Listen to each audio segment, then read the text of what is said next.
This is kind of a fresh book, written with fire. Picked this up for like $1 at like, you know, somewhere, it's like some little bookstore, but you know, it's all about the history of branding, which is kind of cool, but kind of intense. I often think I want a brand, so like I can just sear my leather and not have to worry about my label. Just like what I look like in New Mexico, how the work was born. It's very intentionally like lo-fi, and I want it this way. I want the back of my business cards to be sketched in New York on the train, like I want them to be about being somewhere else. I want to be like, this is how I ride the train and don't want to be here, but I'm here. Like, this is how I make peace with something that's not natural, because New York is like a very strange balance of what's natural and what isn't.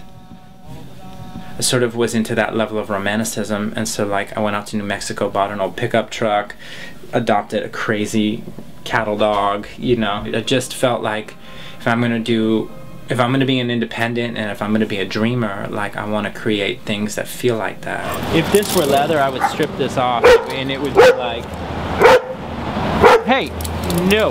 If that were, that's like a large part of like my refound stuff is like literally people throw a great deal of stuff out.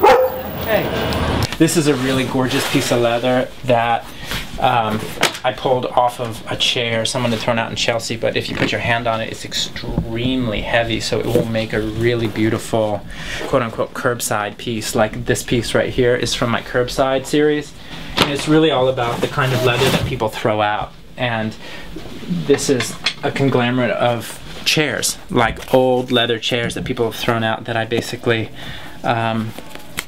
you know, it's all Harlem leather. This is the core of a barge line that floated up on the Hudson River. The barge line was like probably this big, and it was sitting in like kind of a sand dune on the upper Hudson. This was during this phase when I was doing a lot of these hand-tied nettings, but very kind of what Meanderware is about, like the abstract carry-all.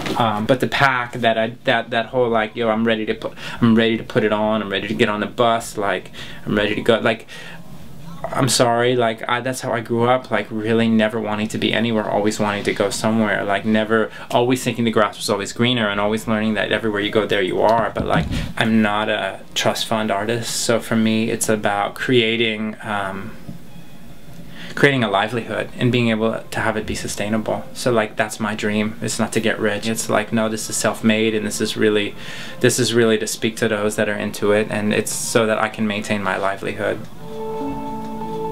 Get it out. Good boy. Get it out. Get it. Good boy. Get it. Get it. That's the boy. Get it. If I said up, he could be up top there. Like he's that kind of. He's like a wild beast. He's a wild boy. He really is. He's not fulfilling his destiny here in New York.